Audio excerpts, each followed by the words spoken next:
Bonjour à tous, bienvenue dans cette troisième vidéo consacrée au cours de la physiologie de la reproduction.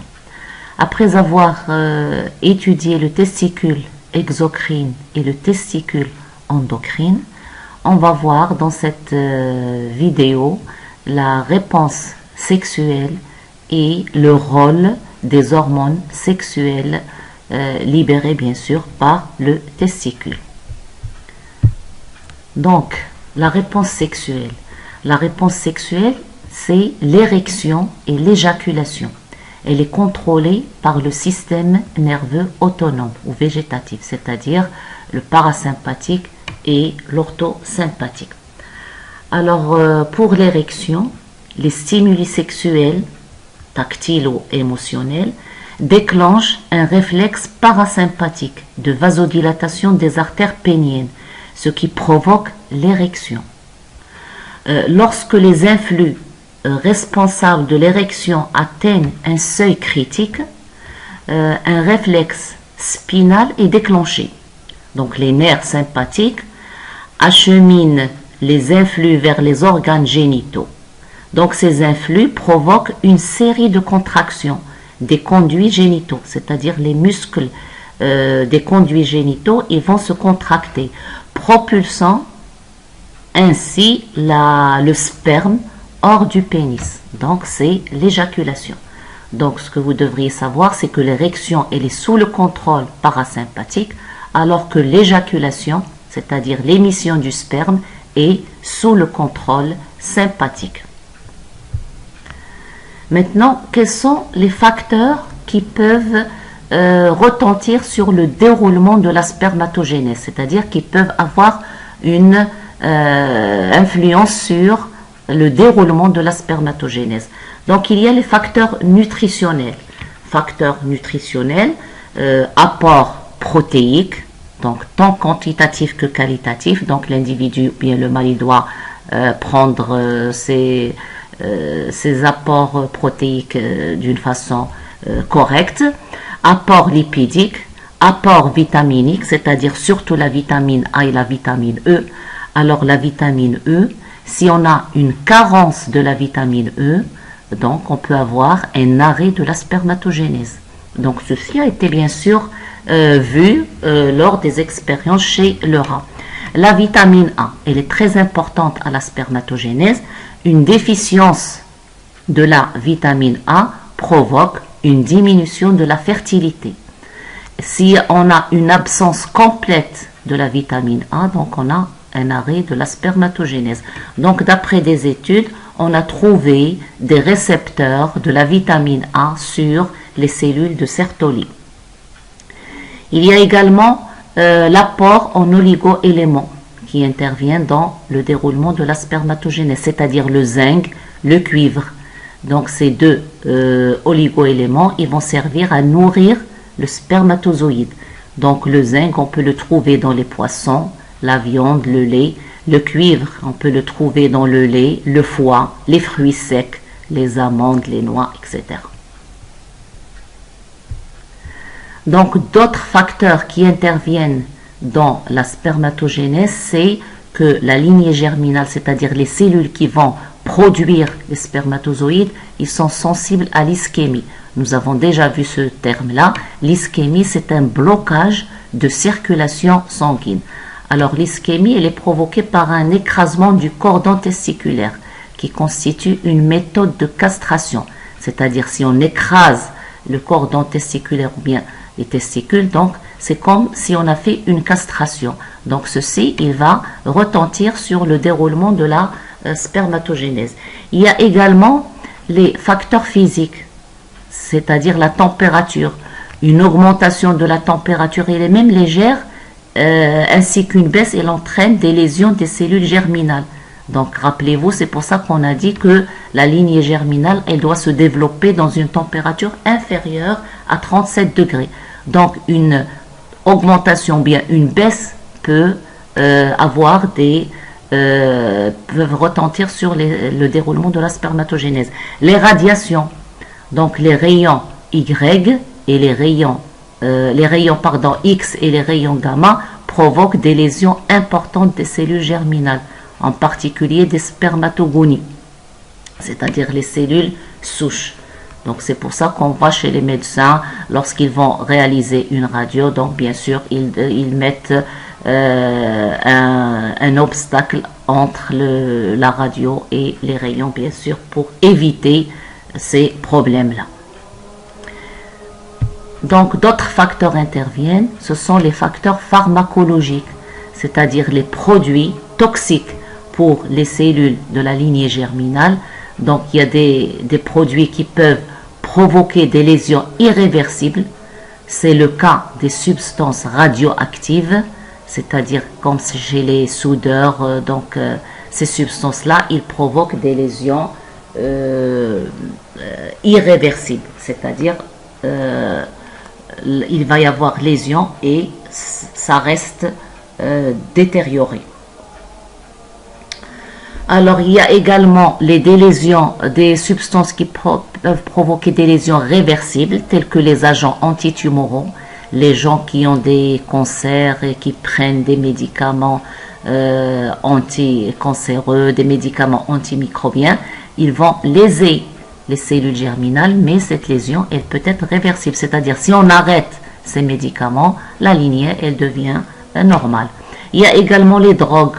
Les drogues, par exemple, l'opium, les dérivés, la cocaïne, tout ça, les lésions peuvent provoquer des lésions des tubes séminifères et des cellules interstitielles, c'est-à-dire des cellules qui se trouvent entre les tubes séminifères.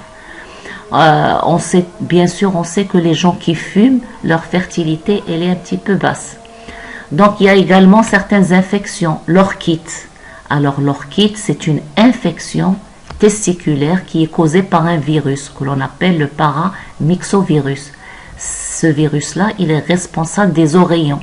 Ils peuvent, s'il n'est pas traité, bien sûr précocement, il peut causer la stérilité. Alors, pour cette infection testiculaire, cette orchite, il ne faut pas la confondre avec l'orchite traumatique, c'est-à-dire liée seulement à un traumatisme. Donc là, c'est un virus qui peut provoquer cette stérilité-là, s'il n'est pas bien traité. Donc voilà les facteurs qui peuvent retentir sur le déroulement de la spermatogénèse. Maintenant, on va voir le testicule endocrine. Donc nous avons dit que le testicule a deux fonctions, exocrine et endocrine. Nous avons vu sa fonction exocrine qui est la spermatogénèse, avec la régulation et tout. Maintenant, le testicule endocrine. Donc, quelles sont les hormones qui sont libérées par le testicule? Alors, d'abord, un petit schéma, un petit aperçu sur les cellules qui vont libérer les hormones. Donc, comme vous voyez ici, nous avons les tubes séminifères et entre les tubes séminifères, on a un amas de cellules que l'on appelle les cellules de Leydig. Et à côté de ces cellules de Leydig, on a des vaisseaux sanguins là où l'hormone est déversée. Donc ces cellules de Leydig ou cellules interstitielles, c'est la même chose.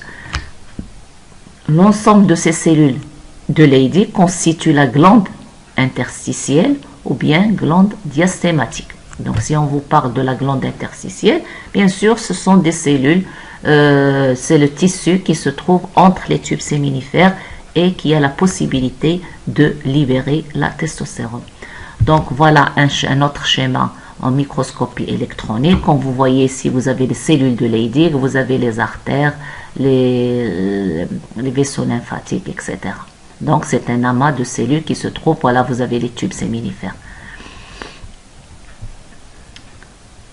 Alors, nous avons eu déjà l'occasion de voir les caractéristiques des cellules endocrines stéroïdogènes.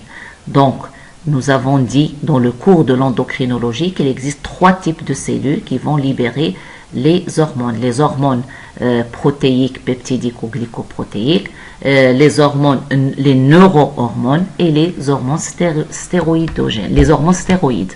Alors, pour ces cellules, ces hormones sexuelles, voilà la cellule qui va libérer l'hormone. Donc, quelles sont ses caractéristiques? Un réticulum endoplasmique qui est lisse, qui est très très abondant, parce que le précurseur des hormones stéroïdes, c'est du cholestérol. Donc on aura également de nombreuses mitochondries à crête tubulaire. Il y a des vacuoles lipidiques que l'on appelle les liposomes et des cristalloïdes de Rinck, c'est-à-dire des macromolécules protéiques. Donc voilà la caractéristique d'une cellule à stéroïdes qui va libérer des hormones stéroïdes telles que testostérone. Donc je vous rappelle ici toujours, c'est un petit rappel, on a vu déjà ça en cours d'endocrinologie, qu'il existe 3 types d'hormones, hormones peptidiques, aminées et stéroïdes. Alors pour les hormones peptidiques telles que les hormones antihypophysaires, ils ont un récepteur membranaire. Ils peuvent activer l'adénocyclase qui permet la transformation de l'ATP en AMP cyclique. L'AMP cyclique qui est le second messager, et c'est cet AMP cyclique qui va déclencher la réponse, activation enzymatique, expression d'un gène, sécrétion d'une substance, etc. Bien sûr, il y a une cascade de réactions enzymatiques qui se produisent. Les hormones aminées, il y en a 2 types. Il y a les catécholamines, adrénaline, noradrénaline, dopamine. Ces catécholamines, bien sûr, ils ont un récepteur membranaire. Les hormones thyroïdiennes, ils vont avec les hormones stéroïdes. Ils ont un récepteur cytoplasmique, c'est-à-dire qu'ils pénètrent à l'intérieur du cytoplasme. L'hormone s'attache à un récepteur cytoplasmique. Ensuite, l'ensemble passe dans le noyau et on aura hormone récepteur et récepteur avec l'ADN. Donc, ce type, il va déclencher la synthèse d'une ou plusieurs protéines spécifiques qui va déclencher l'effet physiologique. Donc voilà un petit rappel, une petite parenthèse. Alors quelles sont les hormones qui sont libérées par la glande interstitielle? Il y a 2 types d'hormones. Il y a les androgènes et les œstrogènes. Vous allez me dire que les estrogènes, ce sont des hormones femelles. Mais malgré qu'ils sont des hormones femelles, le testicule sécrète une petite quantité des œstrogènes. Donc, quelle est la biosynthèse des hormones testiculaires? Donc, les androgènes. Il y a 2 types d'androgènes. Il y a la testostérone et l'androstendione. Donc, ce sont 2 hormones stéroïdes qui possèdent 19 atomes de carbone. Donc, la quantité de testostérone, elle varie entre 5 et 10 mg par 24 heures. Le taux moyen plasmatique est de 0,6 à 0,7 microgrammes par 100 ml de plasma. Donc, nous avons dit que toujours les hormones, ils sont sécrétés à de petites concentrations. L'androstendione, c'est le précurseur de la testostérone. Et le rapport testostérone-androstène est propre à l'espèce considérée. C'est-à-dire que chez l'homme, ce rapport-là, il est supérieur à 1. Chez le rat, il est inférieur à 1. Ça veut dire que chez l'homme, on a plus de testostérone que de l'androstendione. Chez le rat, c'est l'inverse. On a plus d'androstendione que la testostérone. Voilà la structure chimique de la testostérone. Donc 19 atomes de carbone, 28 atomes d'hydrogène et 2 atomes d'oxygène. Les œstrogènes. Nous avons dit que le testicule élabore une petite quantité d'œstrogènes. Parmi ces œstrogènes, on trouve l'œstrone et l'œstradiol. Et nous avons déjà dit que ces œstrogènes, ils interviennent dans la régulation de la sécrétion des hormones gonadotropes, c'est-à-dire FSH et LH. Alors, quel est le rôle physiologique de ces androgènes? Le rôle a été mis en évidence d'une part par la castration. Castration, ça veut dire on enlève les testicules à un animal, on travaille en général chez les rats, et d'autre part par administration, c'est-à-dire on injecte les androgènes chez ces animaux castrés et on voit qu'est-ce qui se passe. Alors d'abord, quel est l'effet de la castration si on castre un animal? Donc si l'animal il est pubère, on aura atrophie des voies génitales, c'est-à-dire les voies excrétrices du sperme et les glandes annexes. Et il y a régression des caractères sexuels secondaires. Si l'animal il est impubère, donc tout le tractus génital ne se développe pas, c'est-à-dire les voies excrétrices et les glandes annexes ne se développent pas, ainsi que l'appareil génital externe. Et on aura l'engraissement chez certaines espèces animales, c'est-à-dire que si on enlève par exemple à des animaux les testicules, ces animaux-là ils grossissent. Donc pour engraisser ces animaux, on leur prive de leurs testicules et ça provoque une domestication, c'est-à-dire un bœuf, c'est un taureau castré, c'est-à-dire le taureau qui est très agressif. Si on lui enlève ses testicules, il devient très domestique et il perd son agressivité. Donc, quel est l'effet des androgènes? Voilà, on a vu l'animal, qu'est-ce qui se passe chez un animal castré. Maintenant, on injecte, on administre les androgènes à un animal castré. Chez l'animal impubère, il va y avoir développement du tractus génital et apparition des caractères sexuels secondaires. Chez l'animal pubère, les organes cibles, c'est-à-dire le tractus génital, sont restaurés sur le plan morphologique et fonctionnel. Chez un animal entier, si on injecte un animal, c'est-à-dire normal, on lui injecte de la testostérone, bien sûr, on augmente l'agressivité. Il devient très agressif. Donc, en général, quel est l'effet des androgènes d'après ces expériences? Les androgènes, ils ont des effets sur la différenciation sexuelle pendant l'embryogenèse, si on l'a vu, c'est-à-dire c'est la testostérone, même à l'âge très très précoce, qui développe les organes génitaux, l'épididyme, canal déférent, etc. Donc, ce sont les androgènes qui permettent la différenciation sexuelle pendant l'embryogenèse. Ils sont nécessaires à la spermatogénèse, bien sûr, avec les hormones gonadotropes. Ils entraînent, en plus de la différenciation, le maintien de la fonction des organes génitaux. Et ce sont ces androgènes qui déterminent l'apparition des caractères sexuels secondaires. Donc chez l'homme, les caractères secondaires, c'est la voix, ce sont les poils, et bien sûr la forme. Et il augmente le comportement agressif. C'est-à-dire chez les animaux qui ont une quantité très excessive de la testostérone, ils sont très agressifs. Alors, quels sont les effets des androgènes en dehors de la sphère génitale? Donc, les androgènes, ils stimulent l'activité des glandes sébacées, c'est-à-dire une hyperactivité des glandes sébacées. On sait très bien que les glandes sébacées, ce sont des glandes qui sécrètent du sébum. Et cette sécrétion-là, elle coïncide. Si elle coïncide avec la puberté, bien sûr, chez l'homme, il peut avoir de l'acné au niveau de la peau. Et ces androgènes-là, ils peuvent avoir stimulation des glandes sous-maxillaires avec hypersécrétion de salive. La testostérone également, ou bien les androgènes en général, ils ralentissent la croissance osseuse avec soudure précoce des cartilages de conjugaison.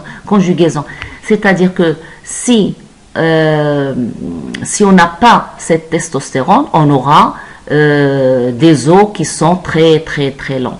Donc la testostérone, elle ralentit la croissance osseuse. Et également, les androgènes, ils ont une action sur les métabolismes, action essentielle sur le métabolisme protidique. L'anabolisme protidique s'exerce en particulier sur le tissu musculaire et le tissu osseux. Ça, on le voit chez l'homme, c'est-à-dire que ce sont ces androgènes qui déterminent la morphologie de l'individu, bien la silhouette, c'est-à-dire des épaules qui sont très larges, un bassin qui est très rétréci. Donc voilà pour cette vidéo. On continuera dans une autre vidéo, Inch'Allah.